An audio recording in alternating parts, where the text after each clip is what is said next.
In 80 days, adventurer and award-winning filmmaker Paul G. Roberts retraces the global footsteps of Phileas Fogg, hero of Jules Verne's most famous work.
Now, most visitors going to Egypt will enter via Cairo, and it makes sense. In Cairo, you have the Giza plateau with the pyramids.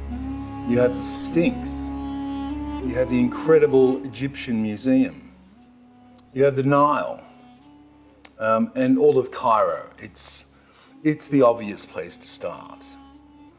But if you want to get the true full extent of magical, mysterious Egypt, you also have to get outside of Cairo, because outside of Cairo, you will find remote desert monasteries, romantic coastal resorts where you can do incredible blue or deep water scuba diving in the Red Sea. You can see once drowned temples like Abu Simbel, and millennia old masterpieces of, one of the most, intriguing cultures that have ever been on planet Earth. Now, this is the story of the Grand Egypt Museum. Now, it was some 20 years in the making, and it cost billions of dollars to create. But the newest and biggest art museum on the planet has finally opened, and it's a big deal and something I'm super excited about. It's the much vaunted debut for art museums of the world, as it is for people who are interested in art and history, with the grand opening of the Grand Egyptian Museum, which opened in 2023. And it lays claim to being the biggest art museum in the world. So when your country is famous for show-stopping attractions that happen to be right next door, and they are the Great Pyramids of Giza, it follows that you're going to need a pretty spectacular museum that has the same ability to inspire awe and fascination. So the gem, as it is known, is an architectural miracle, showcasing the finest examples of ancient Egypt and modern styles, which came from the second largest architectural competition the world has ever seen. Now, the story of that is that the Ministry of Tourism declared a mega competition, and they had 1,557 entries from 82 different countries, and only 20 were selected to be finalists. The winning design took the prize of $250,000, and it was won by the architects who are Rishin Hennigan and Shifu Peng. And if that's not a multicultural combination, I don't know what is. And their company is an Irish founded company called Hennigan Peng. So it was a real, United Nations effort to get this thing built and open. So the winning design includes a chamfered triangle, which has an epic flat top and these marvelous sloping sides, reaching up to 50 meters. And the exterior is clad in a limestone in order to mimic the same kinds of stones that the actual Pyramids of Giza were actually completed in. And all the panels are made of laser cut stone, limestone, and they carry these incredible patterns resembling the traditional Egyptian motifs that include papyrus plant and the lotus flower. So when you see it from a distance, the sprawling postmodern gem, as it's called, is so huge that it's hard to make sense of. It's jutting, its prow lines resemble an enormous ship that has been run aground in the desert. But then closer up, the museum's exterior is covered in these motifs that I was just saying, echoing the Pyramids of Giza that rise a little more than just a mile away. So it's all kind of composed on the Giza Plateau, which is just 20 minutes from the very heart of Cairo. The design may be awe-inspiring and a little bit overwhelming, but the message is clear. This is a museum fit for a pharaoh. So the Grand Egyptian Museum is a highly vivid piece of art. It's made to resemble the giant ancient Egyptian pyramids and the temples found in Egypt. And while being a state-of-the-art facility exhibiting an ideal blend of modern and ancient styles, while protecting a trove of glorious treasures that each has its own story to tell. It was made to open a miraculous portal into one of the world's most fascinating and important periods of history. The brand new museum offers us different pockets of different dimensions filled with the greatest collection of artifacts and monuments ever made in the vast history of the world. And this heavenly wonder is able to shed light on the evolution of the ancient Egyptian civilization that happened over 7,000 years. The gem is a signature project, as you can imagine, of the Egyptian government, and it was a monumental undertaking beginning 20 years ago. Because of the Arab Spring uprisings and the COVID-19 pandemic, it was many years behind its scheduled release. In a nation which is dependent on tourism revenue and where archaeology and politics are deeply entwined, all of Egypt is backing the gem to ensure it is a resounding success. And you wonder, how could it not be? Now, the construction of the Grand Egyptian Museum started in 2002 when President Hosni Mubarak decided it was time for Egypt to have its own gigantic state-of-the-art museum.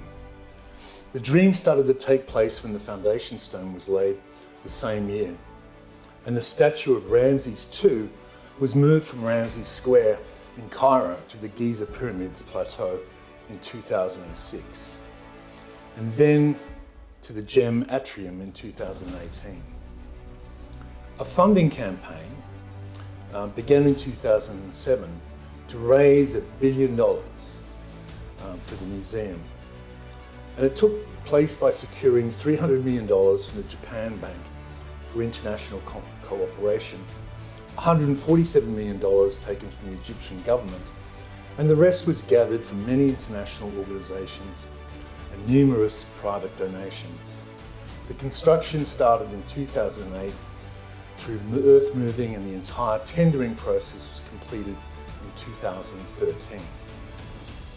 The museum was completed in 2022 after a series of delays, and the grand opening happened in 2023.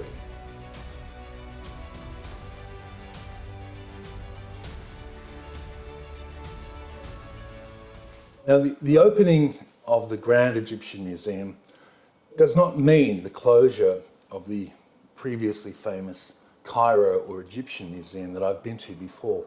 In fact, both museums are still now open to the public. You have a choice of two, or see the both of them. And they offer visitors an incredible experience and a different experience, showcasing very different collections.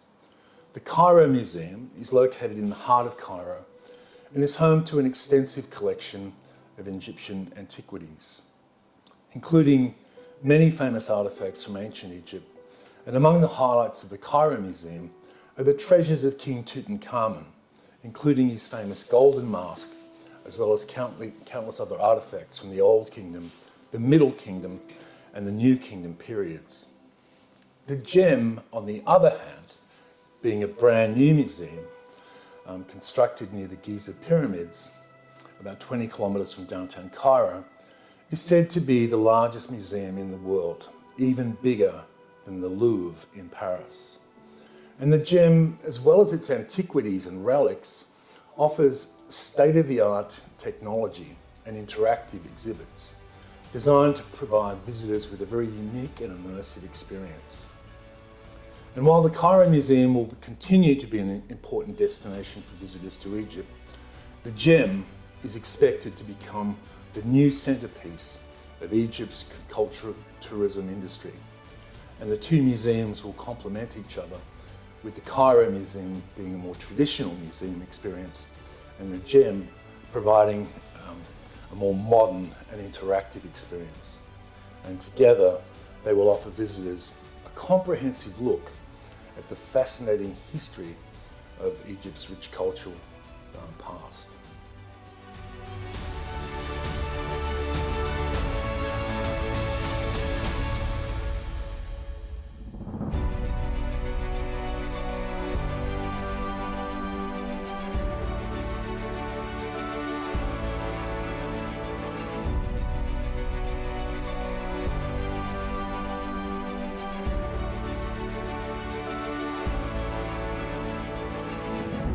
Now, I've been there twice now, and I'm very blessed, I'm very lucky. The first time I went there, I don't even know what I was thinking. I'd been living in New York City, and I was heading my way back to Sydney, Australia, after my traineeship in brand management and marketing had been completed, and I took the long way home, as I would always try and do, which meant going from New York to Europe, where I actually was in Rome and then went to the Greek islands for a little while to get some sun and let off some steam in Mykonos, the fabulous, famous gay island. Not that I'm gay, and not that I have anything against gays. They've actually created an incredible environment and make it really the special place that it is, along with the Greeks, obviously. And then I took a plane, I think it was an Egypt Air flight, or it might have been Olympic Airways, to Cairo. And the experience was quite an eye-opener. I got on the plane, with my boarding pass, my ticket, started looking for my seat, and then I found there were all these people, they look like Arab people, with, wraps on their heads, sitting in my seat. And they wouldn't speak English and they weren't going to move. And literally nobody was getting on the plane to Cairo, at least all the Egyptian people or Arab people. It seemed like they didn't really know what the whole kind of order of getting on the plane was all about, because they didn't care. They wouldn't sit down, they had animals with them. It was like a zoo. So that was kind of my first foreshadowing of what Egypt was going to be like. And it definitely it was a good foreshadowing experience. So going to Cairo, I think the first time, it's an incredible place. It's incredibly dusty, obviously because it's on the banks of the Nile and there's a lot of silt and everything from the river that blows in. And you're in Africa, you're not in Europe anymore, you're in Africa. And in Africa, everything is different. Everything smells different. The heat, the feel, the humidity, it's incredible. Cairo is chaos. And one of the first things I did, which you can do in Cairo, which is it's an unmissable event, which is to visit the Egyptian Museum.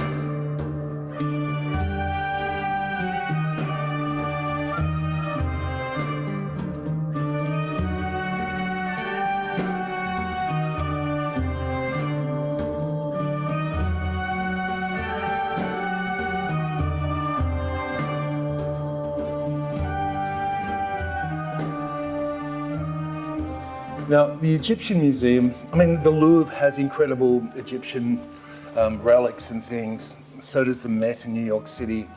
I mean, all the British Museum, they all have Egyptology sections, but the epicenter, the grandest of the grand, is obviously in Egypt. And the Egyptian Museum is the oldest archaeological museum in the entire Middle East. And obviously it houses the largest collection of pharaonic antiquities in the world. It's an expansive collection. You know, it's pre-dynastic period right up to the Greco-Roman period. And the architecture of the building was also quite interesting. And it was selected through an international competition in 1895, and which was the first of its kind and won by a French architect, Marcel Dorion. And it was inaugurated in 1902 by Khedive Abbas Helmi II, and has become a world landmark, especially. And it's right in the middle of downtown Cairo.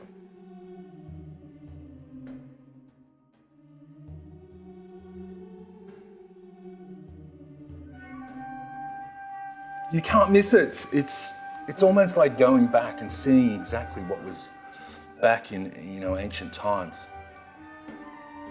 Now, I was lucky when I went. It was built at the turn of the 20th century, and it's got apparently 120,000 priceless artifacts. It's the largest collection of pharaonic antiquities in the world. You see these towering statues on the ground floor. Entire sections of stone relief. It's actually even more impressive than the Temple of Dendur, which is in the Met Museum in New York, which I would spend, when I lived there, endless Sunday afternoons strolling around it. And I think it's probably the reason why I developed such a fascination for Egypt and read many, many books. And so by the time I got to Egypt and Cairo, I was already kind of an amateur Egyptologist, and was really, really looking forward to actually exploring the fabled lands and relics of the pharaohs. And of course, one of the most priceless things you'll see in the Egyptian Museum is the face mask of King Tutankhamun, the boy king. But there's mummies, there's coffins, there's bas-reliefs, there's ornaments, there's trinkets, there's money, they've got everything. And it's quite remarkable how all that stuff actually stayed in Egypt. But the one thing that made my first trip so memorable is actually I came across, and you will get hassled in Egypt, in Cairo. There's a lot of beggars, there's a lot of people going, "Come with me to my bazaar," every 2 seconds wherever you go. So be prepared to be hassled a lot. But serendipitously, I managed to bump into and meet a guide his name was Mustafa, and I spent 3 hours with Mustafa. I didn't know, he said he was, one of the museum's special, authenticated guides, and he had, a lanyard around his neck. But I had no idea how amazing he was. He was the guy who was the lead Egyptology expert that traveled the world with the famous Tutankhamun exhibition, that toured the world for years and years and years. And he really knew his stuff. So with him, I was like looking through a portal into 3,000 years ago, in the time of the pyramids, the building of the pyramids and the pharaohs. It was such a rich experience. I wish I had a camera and I was filming him, because it would be in this video. He was an elderly guy, Mustafa, and he told me he spoke 7 languages. And if you go there, it's a really sacred, special experience, and you really want to make the most of it. So I would recommend getting a guide. Spend the whole afternoon there. I guarantee you will not be disappointed. It was one of the most memorable museum excursions I've had in my entire life. It was 20 years ago, but I still remember it like it was yesterday.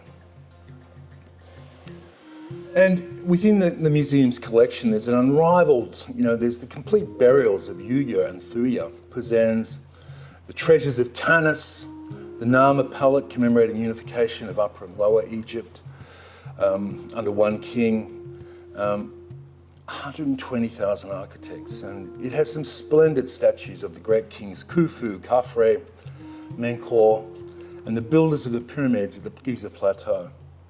Obviously, there's an extensive collection of papyri, sarcophagi, jewellery, other objects. It's an expansive experience.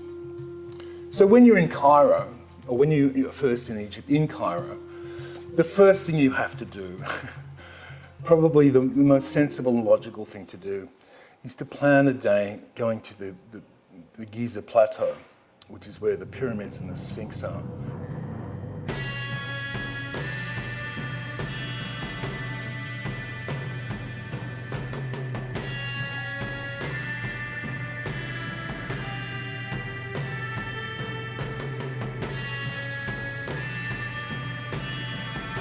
And it's jaw-dropping. I mean, I cannot explain it to you. You'll see it in the video that goes along with this. Just taking one thing, which is the Pyramid of Cheops, or Khufu, was 41 metres tall. It's taller than Big Ben in London. And seen up close, the magnitude and mass of these structures is incredibly jaw-dropping. It's humbling. It is thought that the Grand Pyramid took 20 years to build by 4,000 labourers to construct. And the cost of building the Cheops Pyramid today would easily equate to $5 billion US dollars. It's a never been repeated kind of marvel. And entering inside the pyramids themselves, I can guarantee you, I'm 6'4" and 100 kilos. It's very claustrophobic, so if you're really big and tall like me, you may want to think about it, because it's a snug fit. You might feel like you never get out. The next thing is the Al-Zahar Mosque, and in Cairo, rock the Casbah, drop your bombs between the minarets and all that. Cairo is a city, what's called the City of 1,000 Minarets, and the first to rise into the sky belonged here, part of the Al-Zahar Mosque. It's the city's oldest. It's also the second oldest continuously run university in the world, specialising in the study of Sunni theology and Sharia law. It's an architectural marvel resplendent with intricately domes and courtyards. And again, if you can find a guide, it's the best way to experience it, to come to grips with the history. Another thing you can do in and around Cairo, which I recommend totally, it's getting out on the Nile. The Nile is a miraculous waterway, the second largest river in the entire world. And it runs through 11 African countries, to give you an idea how big that is.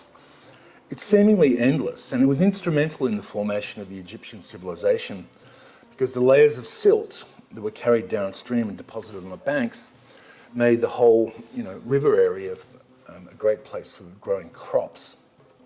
And crops such as wheat, which became trade goods, became a valuable export that helped the country become rich. They fed the Roman legions, apparently. And the ancient Egyptians believed that the east represented birth, while the west, where the sun set, represented death and the afterlife. And it's why all the tombs were located west of the Nile. So whether you take a morning boat trip on one of its temples, or a leisurely few days voyage on a felucca like I did. A felucca is a strange crescent-shaped sailing craft that I've only seen in Egypt. You can do that, or you can take a more Agatha Christie-esque luxury steamer and cruise down the Nile between Luxor and Aswan, which is all the way down near Somalia. A cruise on the Nile is a bucket list must-have. And speaking of Agatha Christie, in continuing on the theme that I did with the Murder on the Orient Express, the movie Death on the Nile, based on a story by Agatha Christie, is another movie that has popped up recently, again by Kenneth Branagh. And when Agatha Christie introduced Hercule Poirot in The Mysterious Affair at Styles in 1920, the brilliantly mustached detective has been a mainstay of whodunits on TV and film ever since. You know, it's almost over a century now he's been popping up. Christie wrote Poirot into 33 novels, 2 plays, and more than 50 short stories, meaning there's never been a shortage of material to actually, you know, reinvent, adapt, and bring to the screen again. And Poirot's latest, you know, splash, again featuring Kenneth Branagh, is the sequel to the 2017 Murder on the Orient Express that you may have or may not have seen. And it mimics many of the same beats of Christie's 1937 book, right down to Karnak. And I always find it interesting when they do these historical remakes of movies, the film sequences of the sets, and I don't think it was done in CGI or anything. I think it was all practically shot in and around Egypt. Because, I mean, where do you get light like that? Where do you get, you know, monuments like that? It's almost impossible. But the plot actually takes place on the Nile, on the steamer, where the guests, similarly to the locomotive plotline, can't leave, which gives Hercule Poirot the opportunity to probe and discover the lies and motives. And whilst the Death on the Nile has been a drama behind the camera, almost a quarter of its marquee staff are also involved in dramas and controversy at least one time since. I mean, Arnie Harmer, I don't know if you know him, was spectacularly and rightfully who fell from grace in 2021 with his outed fetishes of, you know, sexual cannibalism and the like, which is kind of hard to come back with.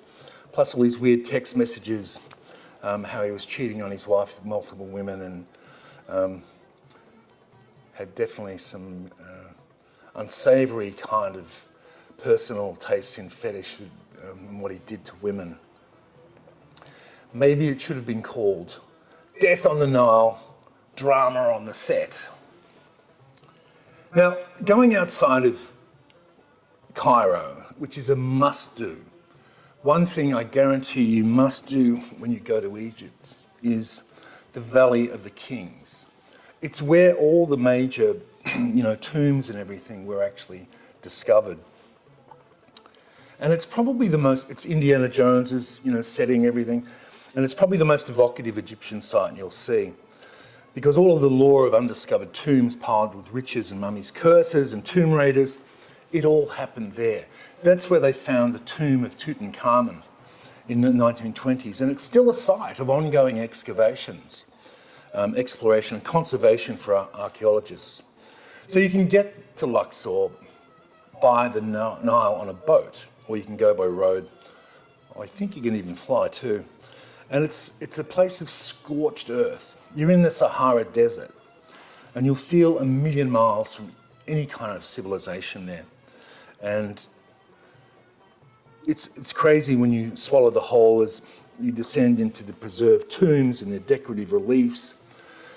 Almost, you know, back in time, bright and like nothing had been touched. And then there's Abu Simbel, which is another amazing monument.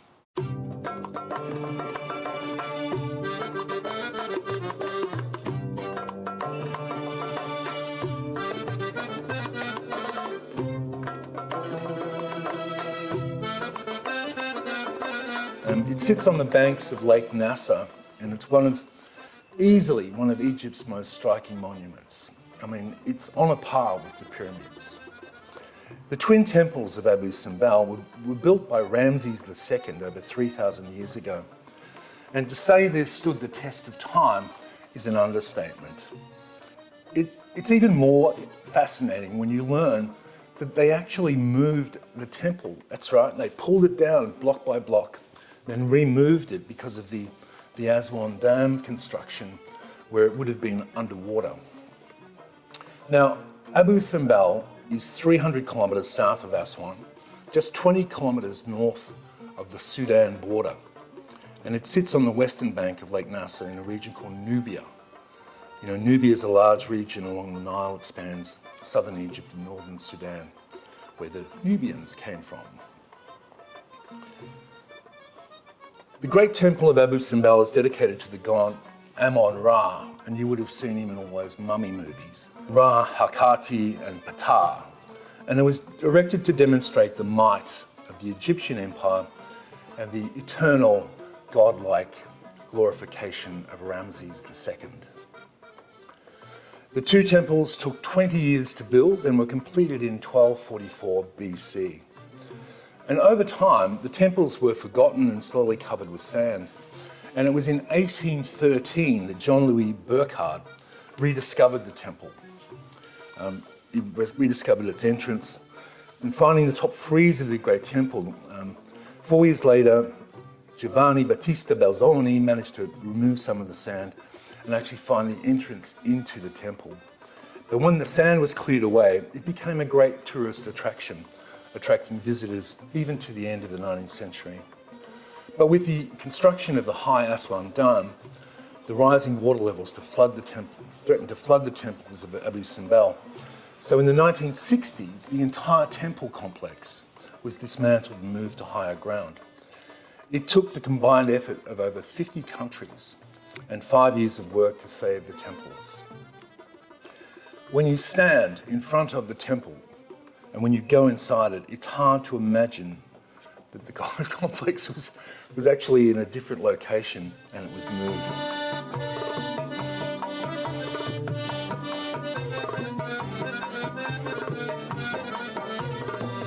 Another must visit is the Luxor temple, which is in, obviously, Luxor. And this usual temple differs from most archaeological sites in Luxor, is that it wasn't dedicated to one single pharaoh or one single god. It was built as a ceremonial temple for the crowning of cut that out, the crowning of all Egyptian rulers. And it's a showstopper. It's an avenue of human-headed sphinxes leading up to the entrance where two broad sandstone towers stand sentinel, decorated with carved hieroglyphics and battle scenes. They usher you in, and inside you'll find towering statues of gods, endless columns and colonnades, and the intriguing remnants of the internal structures such as the chapels. And then there's the Temple of Karnak. Karnak is the second most visited city or site in all of Egypt after the Pyramids of Giza. And it's not hard to see why. It's absolutely epic, covering an area the size of a village. And in fact, the name Karnak is derived from the Arabic Kurnak, meaning fortified village. And at one stage it was connected to the Temple of Luxor by a 2.5 kilometre avenue of Sphinx statues, and some of them are still intact. It's also unique in that it's been constructed over 2 millennia. Some of the gods represented in the later sections wouldn't have been recognised by those who were building the earlier sections. Then there's Sharm el-Sheikh, or Nama Bay. And if you thought going to Egypt was going to be all sand and dust and temples and rocks, you would be wrong, because it actually sits on the coast of the Red Sea, which has become a really glamorous, fashionable, high-end tourist destination in a number of variety of spots. And Sharm el-Sheikh is one of the top ones. There's palm trees, and it's one of the best beaches in all of Egypt.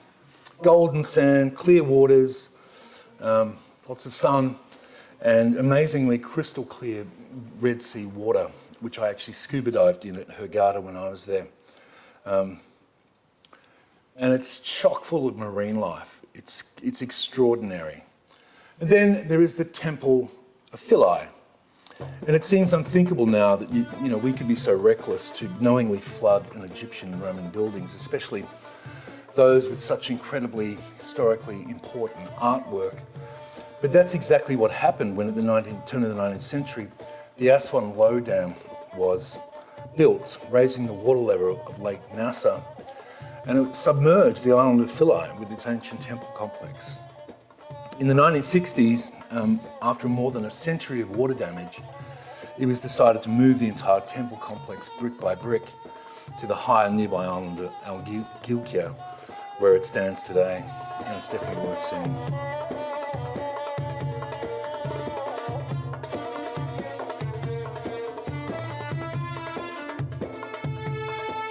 And then you have the coastal resort of Hurghada, which is a place that I went to when I first went to Egypt to do some scuba diving, which was one of my passions at that particular time. And Hurghada on the Red Sea was one of the top legendary dive sites for avid scuba divers, with incredible deep walls, incredible visibility and spectacular marine life. And I remember that quite vividly. In fact, Hurghada and the resorts around there, they even have grand aquariums. And again, it's another one of these incredible tourist destinations where you can stay on a beach resort kind of thing. But back then, it was such a little outpost, and it was so underdeveloped. I took a little light airplane to get down there, and I remember flying in at nighttime. And they didn't even have an airport. They had some lanterns that were physically put down to create a kind of landing strip, and the little light plane followed the lanterns to land. And you get out and you're in the desert with a few little huts and stuff there, and it's really come a long way. There's now a massive tourist infrastructure there, and even quite a remarkable world-class aquarium, which is well worth a visit on its own. And then if you're going down to Abu Simbel, it will pay you to actually visit the Aswan High Dam too, the water structure of the Nile that actually caused Abu Simbel to be submerged or moved. And it's massive. It's 364 feet tall and 4,000 meters wide, and it's the largest embankment dam in the world. And it's holding back the waters of the mighty Nile. And it was obviously a big part of irrigation and protection from overflooding, which was threatening to cause famine throughout Egypt. And the dam changed everything by allowing more continuity, consistency, and efficiency with the way the water was released.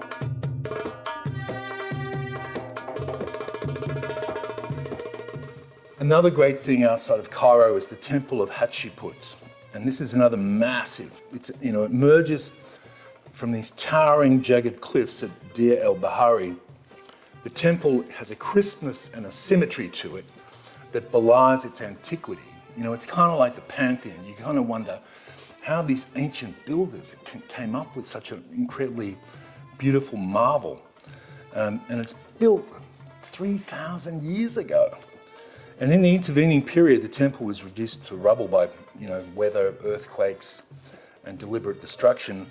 But it's been brought back to life by a Polish, Egyptian team of archaeologists and conservationists. I mean, how could you let some of the marvels of Egypt? We, in our little fragile world, we don't have that many things to be precious about in the infinite space of the cosmos. These little treasures, regardless of time and progress and money, we have to protect and preserve them. Because if we don't remember the history of where we came from, what's the point of going anywhere?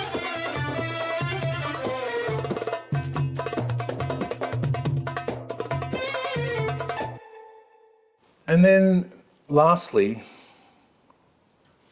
I'll say the desert itself, or probably better still, the Eastern Desert is something you really need to experience. And this scorching expanse, sandwiched between the Nile to the west and the Red Sea Mountains to the east, it's both a massive outdoor playground and an open-air museum, full of archaeological sites. It may be where they filmed the John Wick movie, where he's walking up the sand dunes. But in the Sahara, there are sand dunes for gazillions of miles. And if you want to explore it, which you should, I would suggest you take an official tour, because you don't want to get lost out there or compromised, because you will die. Because there's no roads accessible to tourists anyway, so unless you've got your own helicopter, you won't be able to get in there. And you want to experience the great sites like the Monastery of St. Paul, the Anchorite, Wadi Hammamet, the ancient mining and trading route, and it's littered with rock carvings and graffiti. And in between, you can do your adventure, adrenaline rush stuff and get on a quad bike and blast through the sand dunes, and be careful you don't tip, because those things flip over really easily. And that's the end.